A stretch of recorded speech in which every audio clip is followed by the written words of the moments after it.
Olá, seja muito bem-vindo ao Líder Impacto Portugal Podcast e, como sempre, o nosso objetivo é inspirar e motivar-te a seres o melhor líder possível, um líder de impacto onde quer que tu estejas. Eu sou o Pedro Barbosa. Eu sou a Cristina Valente. É isso. E espero que tenhas tido uma boa semana e espero que tenhas visto o nosso podcast anterior, que foi gravado no Hive Cascais. Foi fantástico. Um sítio incrível. Foi muito. Apanhamos um tempo fantástico ali com vista para a serra. Que é um ambiente muito giro. Eu já pensei em fechar aqui o escritório da Agape e irmos para lá. É porque é um ambiente leve e ao mesmo tempo inspira-te a produzir e a criar. Completamente. Muito bom. E tem uma piscina. Tem uma piscina infinita, daquelas infinitas. Eu acho que ia passar bastante tempo E ginásio. E também tem ginásio. É verdade. Então, falamos com o Williams e podemos ouvir um pouquinho e ser inspirados por ele. O Williams é realmente uma pessoa não só de impacto, mas bastante interessante, com projetos. Eu amei o projeto do Hive Living. É pena não existir ainda em Portugal, mas o Hive Cascais, o cowork, dá um cheirinho. É daquilo que é o Living. Pode ser que aconteça. Espero que sim. Então é um episódio a não perder completamente. Bom, continuando onde ficamos na nossa última conversa a dois, e relembrar que esta série de 10 episódios tem como base valores que definem uma liderança de impacto. No último episódio que fizemos juntos, falamos sobre acreditar nas pessoas e desenvolvê-los. Hoje vamos estar a trabalhar em cima do tema dar autonomia e responsabilidade. Quando nós pensamos em alguém novo que temos na nossa equipa ou alguém que queremos desenvolver para um lugar diferente, uma posição diferente, esta questão que estamos a abordar, não é? De rodearmos das melhores pessoas, acreditar nas pessoas e desenvolvê-las e, de facto, dar autonomia e responsabilidade é muito importante. Que impacto é que isso tem, Cristina? Emocional para as pessoas, mesmo em termos de desenvolvimento, quando elas percebem que nós estamos a apostar efetivamente nelas neste sentido, por exemplo, de dar autonomia e responsabilidade. Quando nós mostramos fé nas pessoas, nós estamos a proporcionar um estado mental em que elas sentem-se num ambiente seguro para tomar riscos, para arriscar. E, na verdade, a vida só evolui se tu arriscares. Riscos calculados, mas mesmo no risco não calculado, não é? Mesmo porque há riscos não calculados que são os que tu não prevês, acontecem na vida, há um potencial enorme para tu cresceres a partir daí. Portanto, tanto no contexto profissional como no contexto familiar, enquanto líder, pai, mãe, tu mostrares que tens fé na capacidade das pessoas, capacitá-las também, porque é do que se trata, né? Tu capacitas as pessoas e depois dizeres, ok, tens este espaço para te desenvolver, faz toda a diferença. Aliás, os grandes líderes, as grandes organizações e aquelas pessoas que são inspiradoras e as pessoas que aprendem com esses líderes e se tornam líderes, às vezes mais impactantes até do que o líder que foi o mestre, não é? Que é mérito do mestre. Acontece muito porque foi dada essa permissão. É permissão para sonhar, permissão para capacitar, permissão para planear.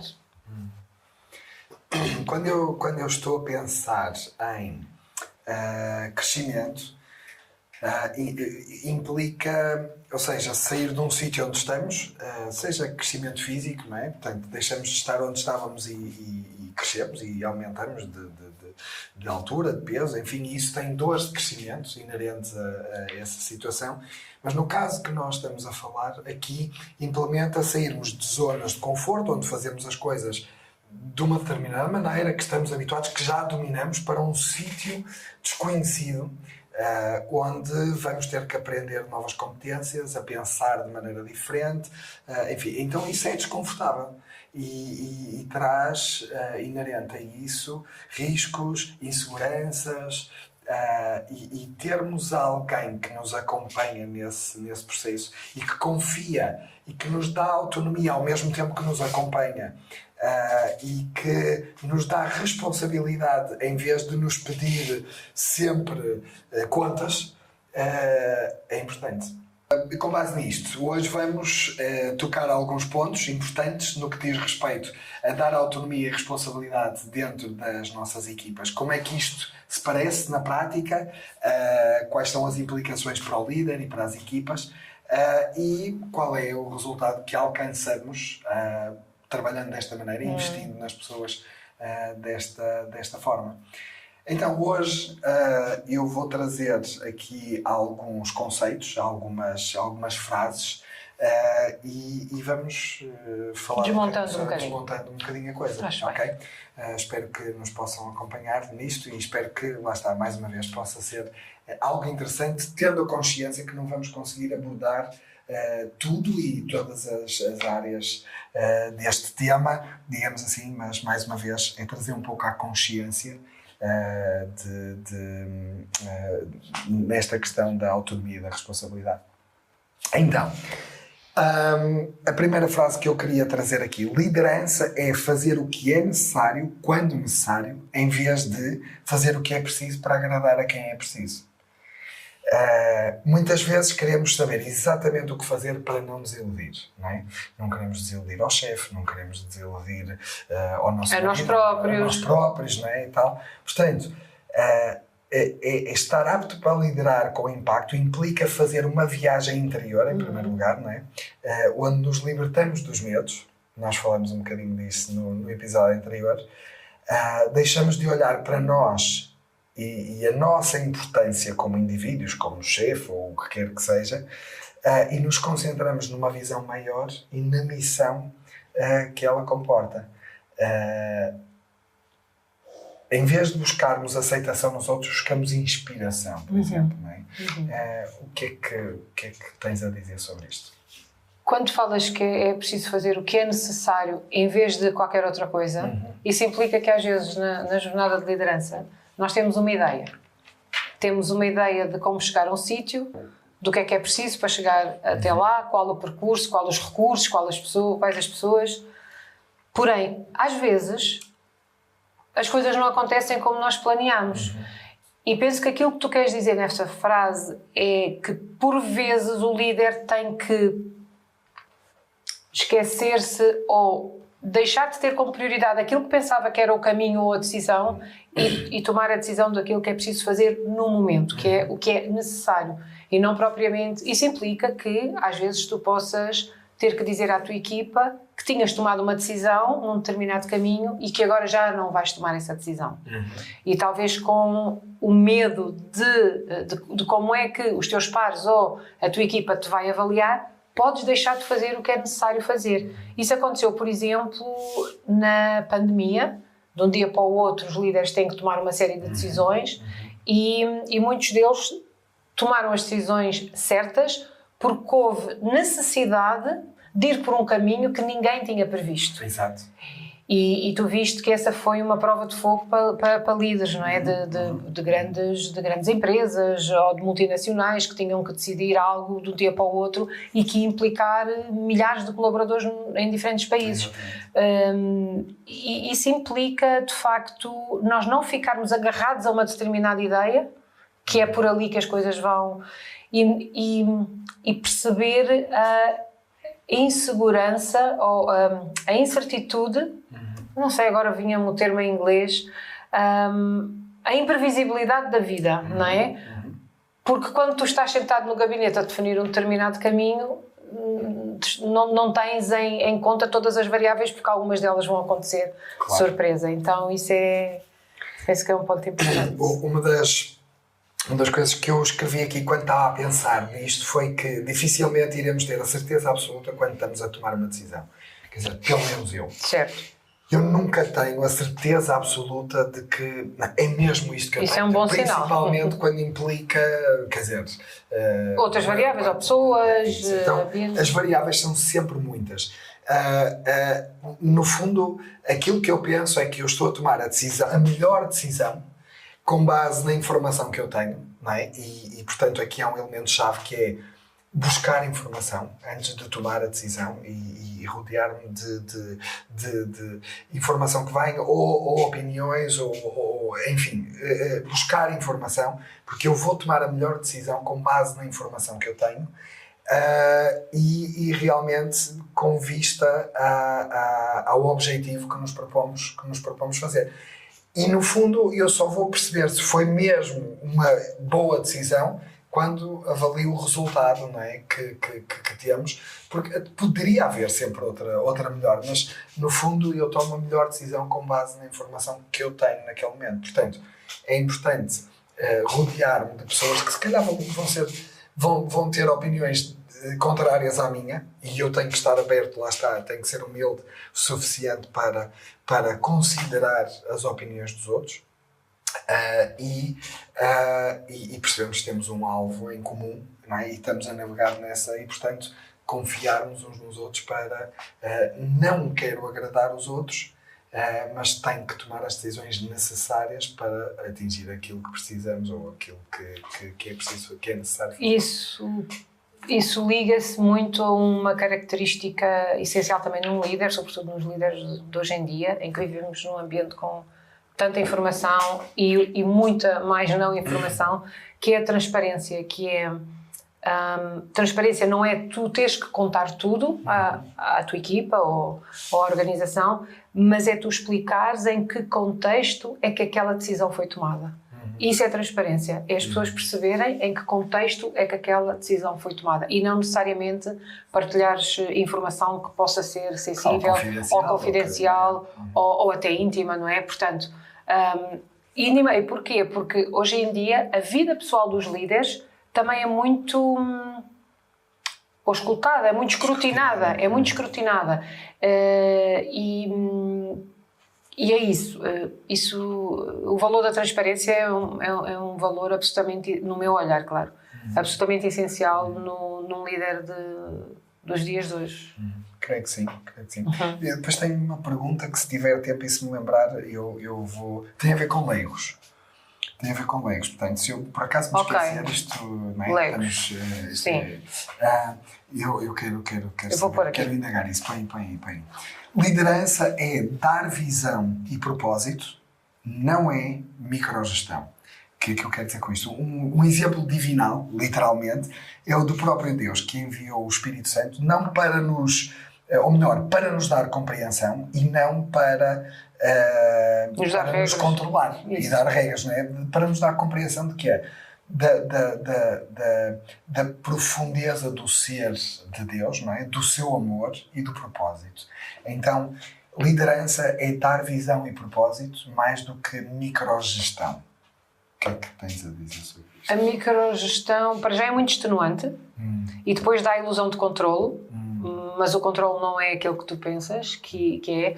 E tu tens que capacitar as pessoas e não controlá-las. Então, quando numa organização um líder diz eu não tenho que controlar as pessoas, quando vêm elementos das equipas dizer que aquele fez assim, não pode fazer assim, tem que fazer assado, então é uma ideia contraintuitiva e é difícil para um líder deixar de controlar as pessoas, mas a liderança faz exatamente quando ele deixa de controlar as pessoas e, em vez disso, capacita as pessoas.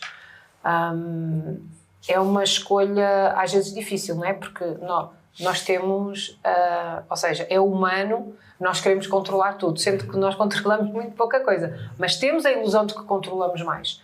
Mas quando se trata de pessoas, tu não consegues controlar as pessoas. Por exemplo, um adolescente, é muito mais interessante tu capacitares o adolescente durante a fase que antecedeu a adolescência e durante a adolescência, do que propriamente o controle, que não vai funcionar na adolescência, né? Tu podes, a ideia é influenciar.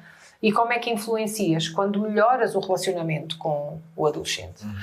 E com as pessoas com quem tu trabalhas, com a equipa, é exatamente a mesma coisa. Tu melhoras o relacionamento e quando esse relacionamento é forte, a tua influência é muito maior.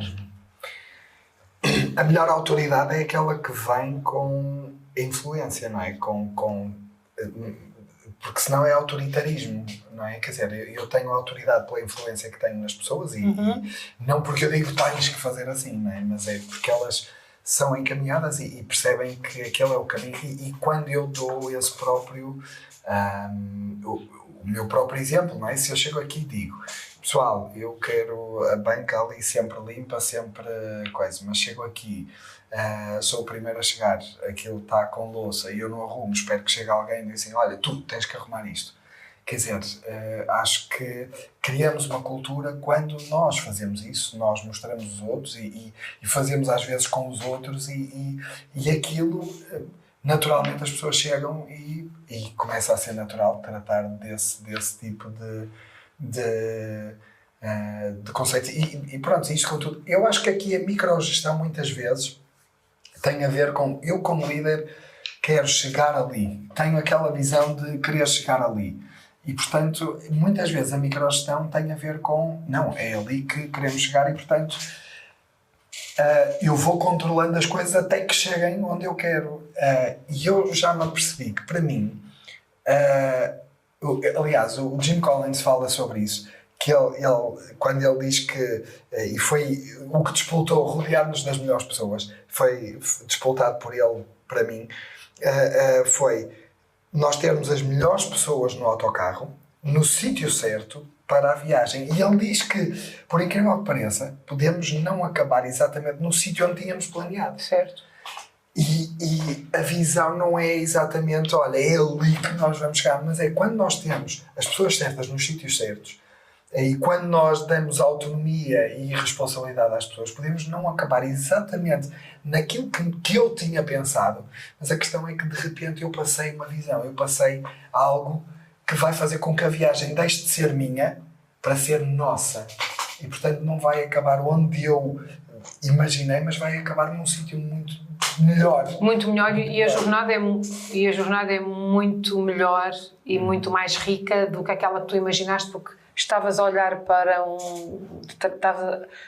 de uma perspectiva muito egocentrada, não é? Exato. Pronto, então é sempre mais redutor do que a própria experiência quando tu perguntas às outras pessoas se elas podem vir contigo. E isto liga perfeitamente com a próxima frase que eu vou dizer, que é: o líder deve inspirar cada um a ser a melhor versão de si próprio. E não a tentar que sejam mini-eus, não é? Mini-mis. A tentar criar versões minhas que eu posso controlar, não é? Cada líder deve focar-se na autenticidade e no potencial individual da pessoa. Portanto, não é? Inspirar cada um a ser a melhor versão de si próprio. Para isso, tu tens de conhecer o outro. Não é? Ou seja, para isso o líder tem que conhecer. Por isso é que tu vês grandes líderes de organizações e de projetos que conhecem as pessoas da sua organização pelo nome, não é? No caso do Comendador Nabeiro, não é? Que acho que tu até contaste a história, ele conhecia as pessoas todas que faziam parte do projeto dele. E, portanto, a melhor versão do outro, eu só posso ajudar e contribuir para que essa versão saia se eu conhecer bem o outro. Eu não consigo ajudar o outro a ser uma melhor versão se eu não o conhecer. Então isso é consumidor de tempo. Isso é consumidor de tempo. E os líderes muitas vezes esquecem-se desse trabalho, que é um trabalho às vezes invisível no sentido de não se ver imediatamente, mas é um trabalho de formiguinha, que é o eu dedicar tempo para o outro, não é? Porque como é que um líder pode ter relação com a equipa se a única forma de tu construir uma relação é passando tempo com a pessoa? Então não há outra forma.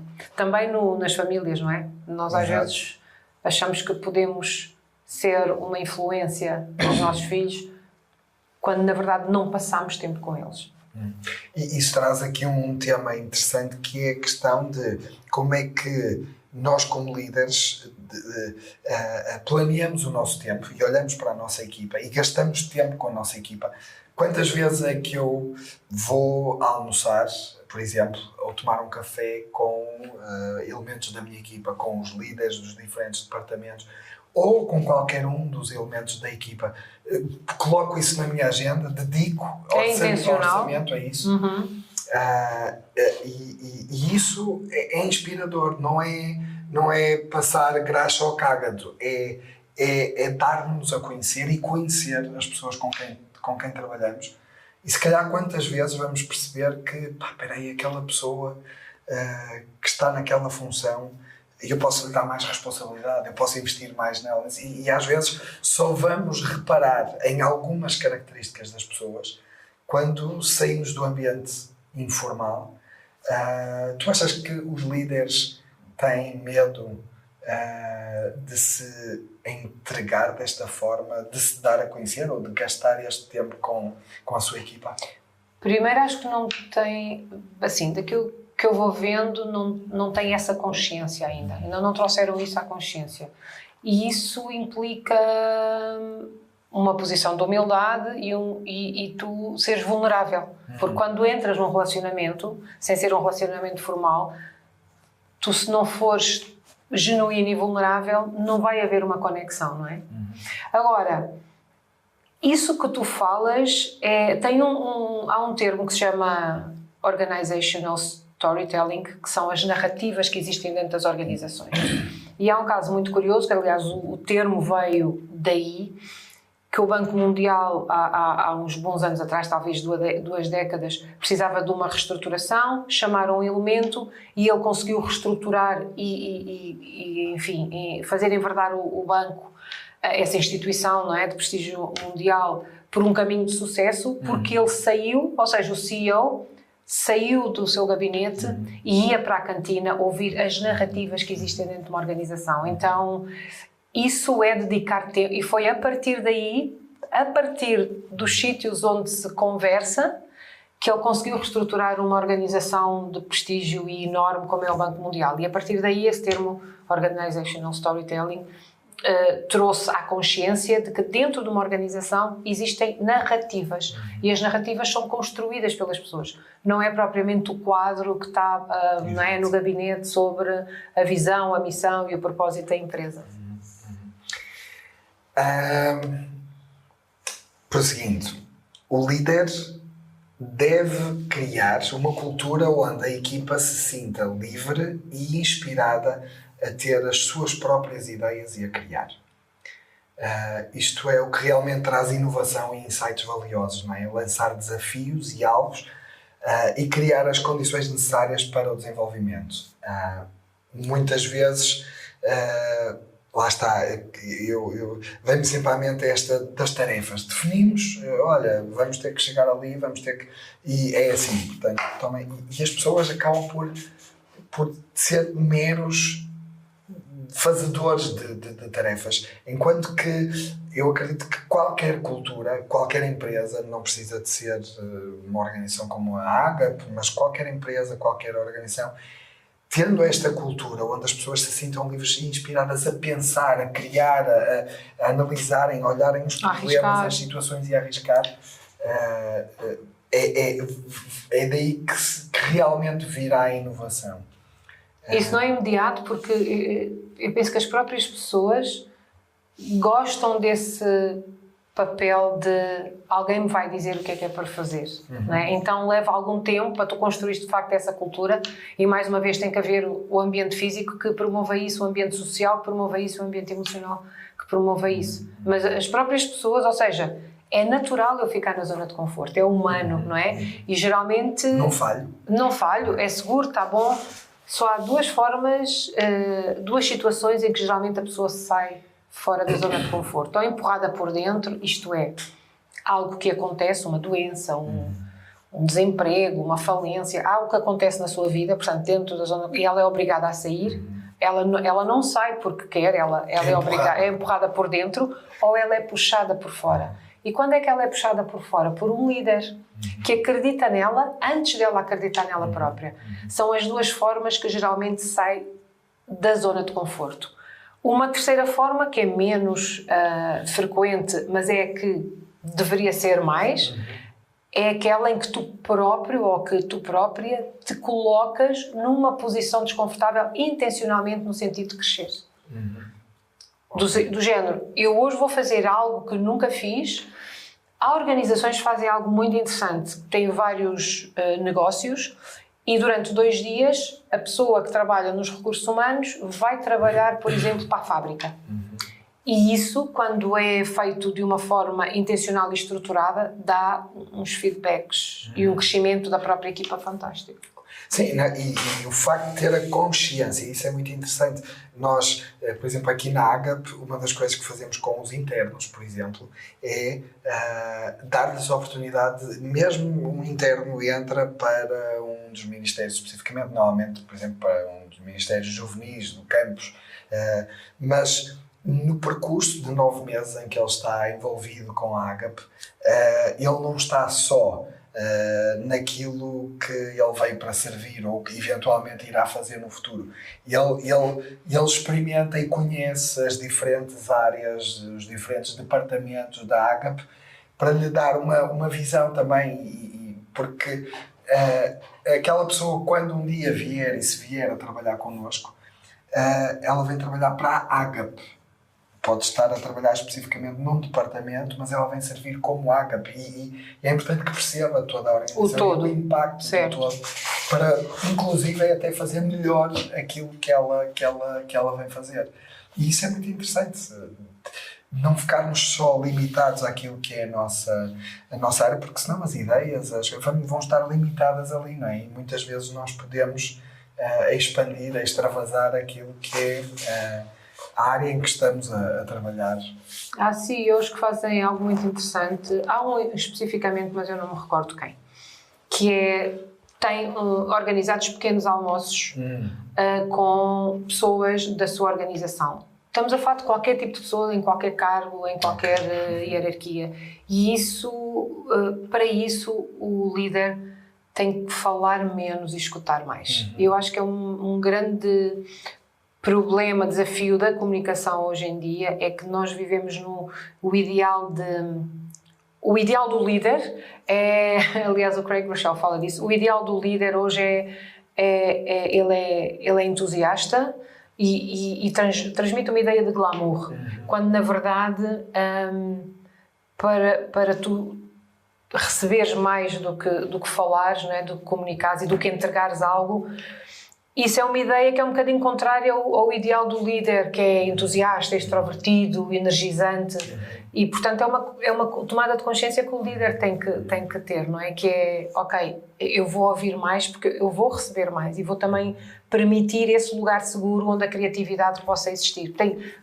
Esse risco tem que ser um risco com um suporte. E, portanto, só num lugar seguro é que a pessoa se desenvolve. Não há ninguém que se desenvolva num lugar inseguro. Claro.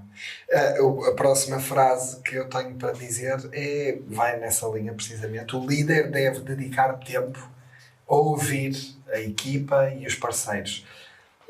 Em primeiro lugar, não partirmos do princípio que sabemos tudo, temos todas as respostas, não é? E porque não sabemos, de facto. Não procurar soluções imediatas, mas guiar a conversa com perguntas construtivas. Por exemplo, o que é que tu pensas sobre isto, não é? Qual é que achas que é o problema, por exemplo? Na tua opinião, o que é que devemos fazer? Ou seja, estas perguntas posicionam-te, dão autonomia e responsabilidade a outra pessoa, requer genuinamente um input dessa pessoa e com certeza que a melhor solução, a maior parte das vezes, vem de uma comunicação de partilha de ideias e de consciência do que eu chegar lá e trazer uma opinião ou uma solução preta à porter, seja ela qual for. O método socrático de Sócrates, né, do filósofo, era justamente colocar perguntas. E quando nós colocamos perguntas mais do que afirmamos, nós estamos a obrigar a pessoa a pensar, a pessoa a correr riscos, a pessoa a ter ideias. Então, colocar perguntas é muito interessante num contexto de liderança, seja em casa, como pai e educador, seja na escola, seja com uma equipa ou com uma organização. E, acima de tudo, e antes de tudo isso, tu colocaste perguntas a ti próprio. Aliás, há ferramentas de liderança que são, eu tomei uma determinada decisão ou estou a fazer uma determinada leitura de uma situação e eu devo-me colocar determinadas perguntas a mim própria. Então, as perguntas é uma ferramenta muito mais interessante do que eu fazer afirmações fechadas, não é? Sim, olha, isto é um sítio de conversas honestas e importantes, portanto eu tento ser honesto aqui também e dizer que eu tenho muito a tendência, e os meus colegas sabem disso, muita tendência a trazer soluções. Eu sou, no meu Working Genius, eu sou uma pessoa de ideias, não é? Os meus genius são ideias e galvanizer, portanto, de galvanizar essas ideias, portanto é uma desgraça. Se eu tenho uma ideia e acho que é uma boa ideia e vou em frente, pessoal, temos que fazer, portanto, está o caldo entornado, não é? Portanto, mas posso ter a tendência natural de quando vem falar comigo e trazer um problema e não sei o que e tal, eu faço uma reflexão rápida com base naquilo e trago uma ideia. E eu tenho que fazer um esforço grande para fazer mais perguntas, para perceber mais, e às vezes tentarmos chegar a uma conclusão, a uma ideia construída a par. Não por mim, mas a par. E aqui há uns tempos eu li um livro do Maxwell que se chama Good Leaders Ask Great Questions. Bons líderes perguntam, fazem grandes perguntas. Sim. Repara, eu achei muito interessante que não é grandes líderes fazem boas perguntas, mas bons líderes fazem grandes perguntas. É muito interessante.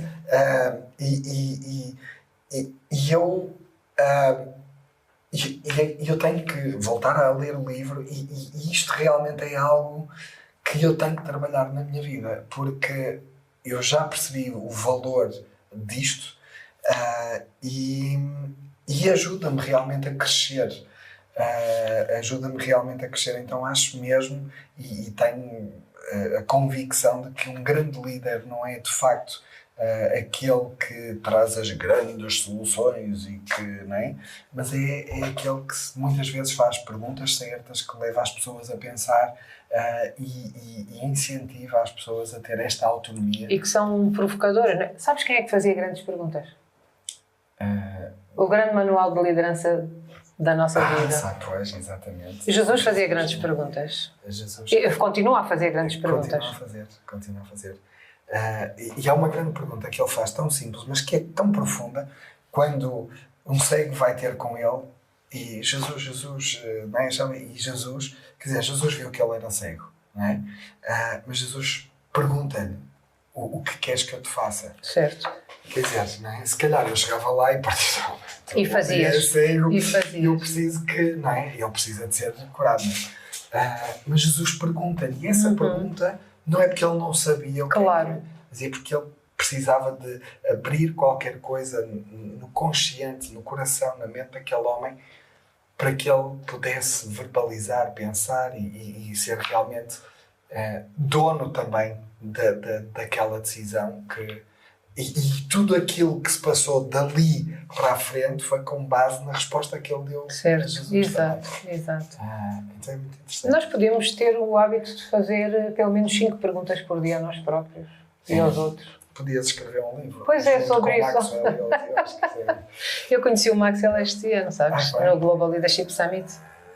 Pois, é isso. Não estive lá. Giro, muito. É um senhor muito incrível. Eu conheço o Maxwell através dos livros. Isso, pois é. Portanto, é outra forma de conhecermos algumas pessoas. É verdade. Criar um espaço de avaliação e feedback seguro. E este é um tema... Esse tema dava um podcast, não é? Feedback.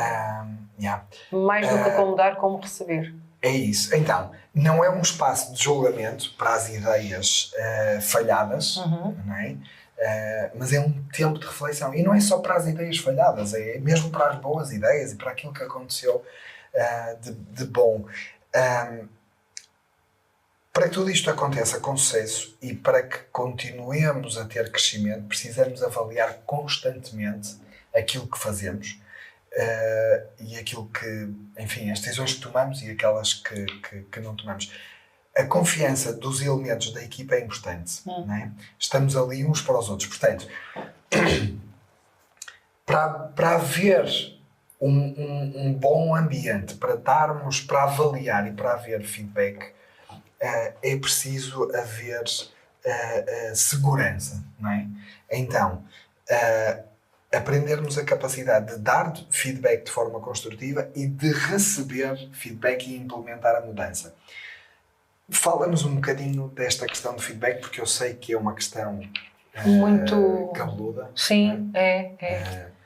E fala-nos um bocadinho sobre isso, a questão emocional e por aí fora. Antes disso, muitas empresas fazem informação sobre como dar feedback ao outro. E não vejo formação dada sobre como receber, porque receber é muito difícil, né? É muito desconfortável. E o ser humano não gosta de receber crítica, não gosta de ser julgado, tem um medo terrível de ser avaliado, e isso impacta imenso naquilo que ele pode fazer e os legados que ele pode ou não deixar. E é muito fácil dar um feedback inadequado, mas é importante nós percebermos que até o pior dos feedbacks traz uma lição, não é? Portanto, há várias formas de dar feedback. O conteúdo é adequado, mas a forma é inadequada. Ou seja, eu digo algo que, de facto, é um ponto de melhoria, mas eu digo de uma forma inadequada, não é? Digo de uma forma que magoa, que diminui, enfim. Depois, o contrário. A forma é adequada, mas o conteúdo é inadequado. Ou seja, eu digo-te muito simpaticamente e educadamente algo, mas não foste tu que fizeste aquilo, não tem nada a ver, aquilo não é verdade sequer. E há depois a terceira forma, que é o conteúdo é inadequado e a forma é inadequada. Mas até aí, ou seja, alguém que te diz algo que não faz sentido algum e dilo da forma mais absurda ou insultuosa. E isso é difícil, não é? É difícil porque isso mexe diretamente com a tua identidade. Mas se trabalharmos isso e se crescermos dentro desse incómodo, é possível nós, numa situação dessas, isso trazermos algum ponto de reflexão, ponto de partida para algo. De qualquer forma, o feedback ideal é o feedback que se concentra apenas no comportamento, ou seja, naquilo que foi feito. Isso parece uma coisa óbvia, mas a verdade é que nós também não fomos educados com essa separação, não é? O feedback, quando nós recebemos o feedback dos nossos primeiros adultos, não é? Pais, professores, avós, treinadores de desporto, ou outro monitor qualquer, ou seja, um adulto qualquer que tenha um poder pessoal sobre nós, nós muitas vezes recebemos isso misturado. Portanto, é muito fácil para nós, sempre que recebemos um feedback, nós darmos o significado que isso vai diretamente ao nosso valor. Quando estamos a falar com cristãos, é fácil nós relembrarmos à pessoa que o valor dela não muda, é imutável, não é? Eu sou um child of God e Deus ama-me incondicionalmente e, portanto, se Deus ama-me incondicionalmente, o meu valor não depende sequer daquilo que eu fiz ou da forma como os outros me veem. Mas é um tema em que deveríamos sempre colocar a pergunta: em que é que isto me torna melhor? Em que é que isto me torna um melhor operador de comportamentos, ou em que é que isto me torna uma pessoa melhor para poder olhar para aquela pessoa e entender um bocadinho porque é que ela me deu o feedback errado, não é? Mas é um tema que tem muito a ver com a comunicação também, porque a mensagem geralmente perde-se no formato, não é? No formato. Como eu digo, o que eu digo, e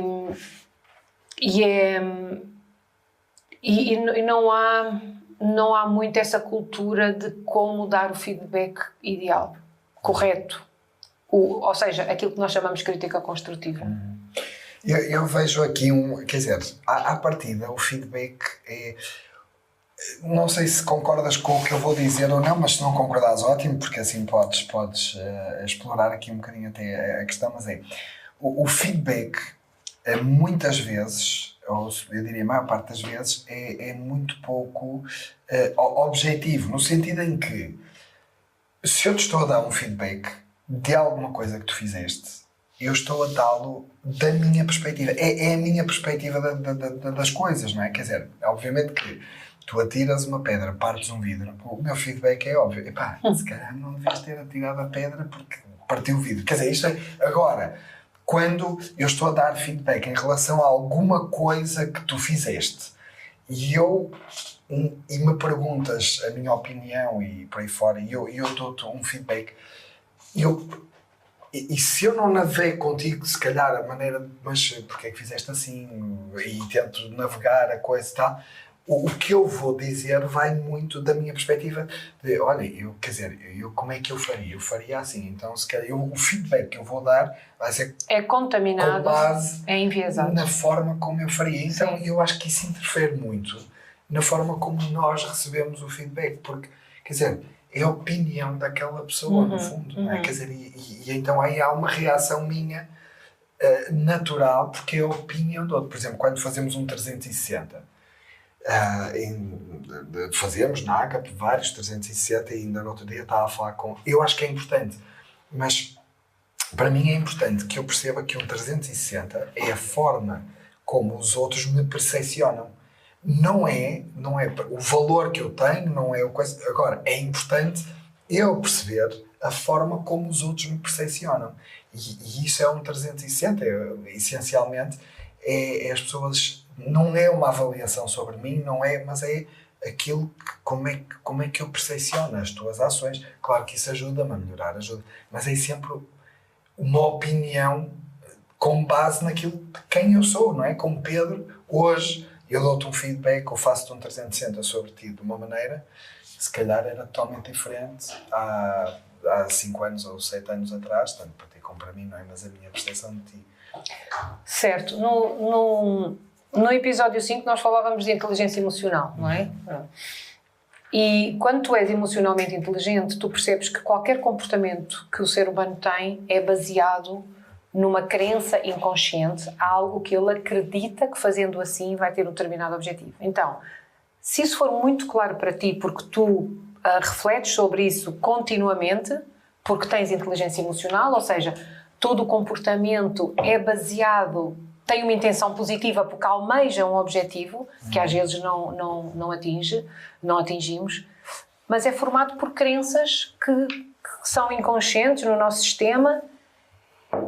E quando alguém me dá um feedback, eu também tenho que ter isso em conta. Aquele feedback foi dado por alguém que tem umas determinadas lentes, com uma determinada cor, que olham para aquilo que eu fiz daquela forma, não é? Mas a forma ideal de se comunicar em contexto de conflito ou de... Enfim, quando se dá feedback, geralmente são situações desconfortáveis. É eu dizer o que eu vi, o que aconteceu, e aí estou a ser específica, não é? O que aconteceu é factual. Eu não vou pôr nenhum julgamento. E aí já é uma dificuldade enorme, porque raramente nós comunicamos sem julgamento, não é? E, portanto, eu digo o que vejo, digo o que é que isso me fez sentir, porque isso aí estou a falar de mim, não estou a falar do outro. E isso eu senti-me assim porque eu tinha uma necessidade que não foi suprida e gostaria que acontecesse assado. De outra maneira. Portanto, tanto o que eu vejo como aquilo que eu gostaria que acontecesse tem que ser extremamente específico e factual. E depois eu tenho que perceber qual é a necessidade que eu não tenho suprida, que muitas vezes também não temos essa consciência, e eu senti-me de uma determinada forma porque esta necessidade não foi suprida. Então, se as situações forem comunicadas dessa maneira, nós estamos a comunicar para a paz, estamos a dar feedback e a construir efetivamente algo positivo. Pois, e isso é a parte difícil, não é? E que muitas vezes... mas que se trabalha e que se constrói, lá está, mais uma vez voltando ao tema que falamos anteriormente, as organizações, no podcast anterior, as organizações têm que estar preparadas também para poder acolher e estas coisas que nós vamos falando aqui tem que ser, não é meramente uma consciência unipessoal do líder ou de alguém, mas é algo que tem que ser implementado na organização intencionalmente para que as coisas aconteçam. É isso. E lá está, mais uma vez, Cristina, eu acho que, olha, eu aprendo muito a falar contigo, portanto, Já acabou? este tempo que passamos juntos é, em primeiro lugar, um tempo também para mim de aprendizagem, obviamente, e espero que e desse lado possam ter esse privilégio também de aprender, de ouvir e de poder querer explorar mais. E refletir. Exatamente. E, portanto, mais uma vez, nós vamos por alguns recursos aqui no link da descrição, livros, enfim, mesmo alguns que possamos não ter falado, mas que têm são relacionados com esta matéria. Exatamente. E pronto, e hoje ficamos por aqui. Quem é que vamos entrevistar? Vamos entrevistar a Alexandra Machado. Uau! Não vamos entrevistar, vamos ter uma conversa. Vamos conversar. Exatamente, vamos ter uma conversa com a Alexandra Machado. Diz-nos tu, ela é a tua convidada, quem é assim só um vislumbre, um levantar do véu sobre a Alexandra. Muito bem, vai ser uma conversa muito inspiradora, porque ela é uma mulher inspiradora. A Alexandra Machado é portuguesa, mas ela impacta e vai continuar a impactar a África, nomeadamente em Moçambique, com um projeto que se chama Girl Move. Um projeto que capacita jovens moçambicanas para serem líderes. Inclusivamente este projeto já recebeu um prémio da Unesco, portanto é alguém que tem muito para nos ensinar e inspirar. Com certeza. Então estou ansioso por essa entrevista. Conversa. E é isso. Já sabem, podem continuar a acompanhar-nos na Apple Podcast, no Spotify, no YouTube, Líder Impacto Portugal Podcast. Se gostaram deste episódio, façam um like, partilhem-no. É muito importante que irmos chegando a muita gente se realmente o conteúdo vos diz algo.